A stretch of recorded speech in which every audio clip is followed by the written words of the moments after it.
What's up guys, it's Mike for Sim Racing 604. Welcome back to GT Sport, and talking today about what keeps me coming back to GT Sport. You guys have seen I've done a whole series on this, going kind of game to game in all my major sims. I'm just talking about what I love about each of these major sims. So, or what keeps me coming back more specifically. So, in the case of GT Sport, there's a number of things. I really like this game, and I know it's dichotomizing. I know not everybody likes it, and that's fine. I think probably you could say that about just about any game. But, yeah, particularly in GT Sport, it seems polarizing. It seems people, don't like the physics and don't like the dirty online play and things like that. And yes, there's merit to both those.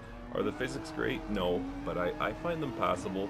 And it doesn't inhibit my gameplay, and I've spoken about this in previous videos that I think the physics are fine. I wouldn't rate them, up there with R Factor 2 or AMS or anything like that in the sim racing world.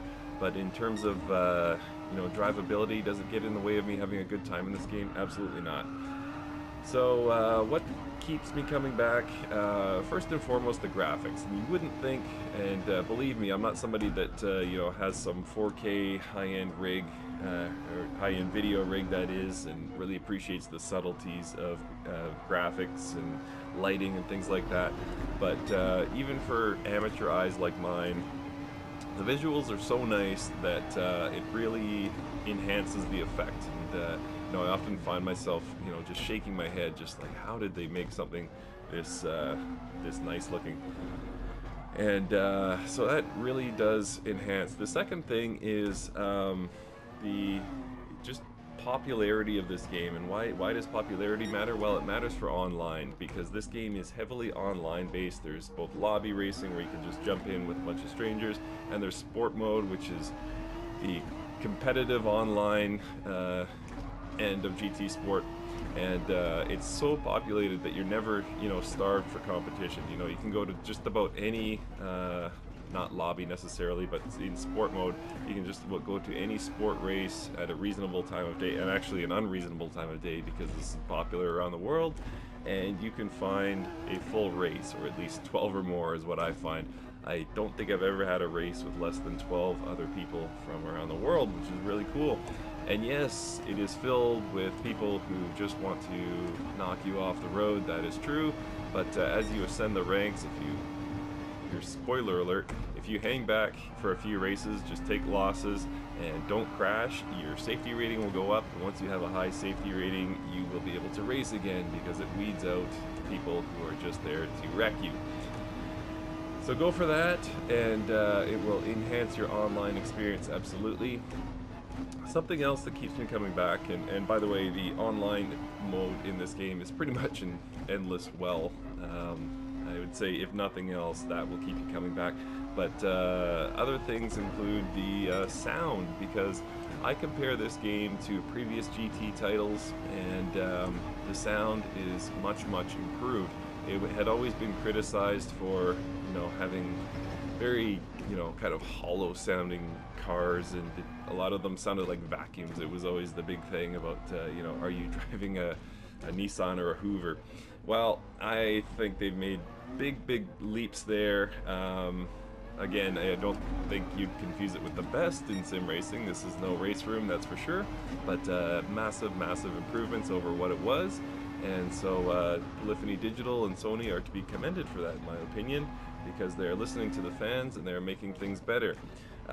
Is this game perfect? No, I do miss the kind of single player mode that we got so used to playing Gran Turismo. But keep in mind, they did not call this Gran Turismo 7. They called it GT Sport. So the focus was, from the start, from concept, always that the focus was going to be on the online sport mode. And that's really what they have done, and I think they've done a good job of it. Again, this is a very dichotomizing game, and you'll go online, you'll read one review that says this game is awesome, and you'll read, the next one below it that gives it 1 star and says, how can anyone drive this game? It's completely useless. And yeah, as with most things, the answer is in the middle. Anyone claiming this game is perfect is probably, as you say, a fanboy. Anyone saying it's undrivable is probably just a hater. And I believe that to be true, that the game falls at neither extreme of the spectrum. It falls somewhere in the middle where you have a very, very good game that has some things to work on. So at $80, I believe it is, or even more for the full edition with a couple of bonus car packs, and I think you get 2 million credits or something like that. Is it worth it? In my opinion, yes. There's a lot of redeeming value here to GT Sport. I have yet to try it in VR, but I really, really want to. I'm loving VR on PC. I just got my Oculus very recently, and yeah, just would like to know what PlayStation VR is like, especially with this game. It seems like the graphics of the videos I've seen online, the graphics are absolutely phenomenal in VR mode. So I would like to try that on, but just probably, I might see if there's a Cyber Monday sale or something like that, and perhaps pick it up. So what else? I think that's it. So what keeps me coming back? Yeah, graphics first and foremost. They're absolutely beautiful. The photos you're able to take and the scenery, and when you get, you know, something, you get a race going at sunset and you just kind of lose yourself looking off in the distance, and then watch the replay. The replays are phenomenal as well. Yeah, it's just, it really does add to the game, and it would be tough to overstate how beautiful this game is. In my opinion, it's the nicest looking racing game available to us right now, but that's excuse me, a very subjective term. But anyway, I think it's great looking, and the online mode is the second thing that keeps me coming back. It really is great. Like I said, you kind of have to know your way around it in order to avoid the people who are just trying to send you off the road. But once you get all that sorted, the online mode is so deep, so thorough, that you really can't help but have a good time. And it's, as I said earlier, it's pretty much inexhaustible. You will never run out of race options in the lobby mode or the sport mode. Not only is the sport mode updated weekly, but it is also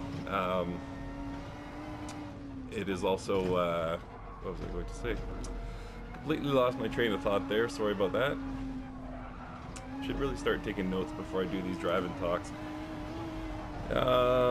Yeah, but anyway, there's just so many options for online, and it's so busy that how could you really run the same race twice? I just can't see it. If you're running against the same guys all the time, you know, we hear criticisms about games like AMS and R Factor 2, where the online competition is just the same few guys over and over, and you know, it's tough to really get get a feeling of racing against the best in the world, or racing against, you know, different people from around the world of varying skill sets is probably a better term. But anyway, sport mode is really great, and I like this game overall, and we are getting blasted by a beautiful visual here. So I am going to ride out into the sunset, as it were, and leave you with some final thoughts that yes, this game keeps me coming back. I love it, and there's a lot of redeeming value to it, and I hope you enjoy it as well. Let me know what you think about GT Sport. Are you still playing it? Have you ever played it? And yeah, we will finish up the lap and say goodbye.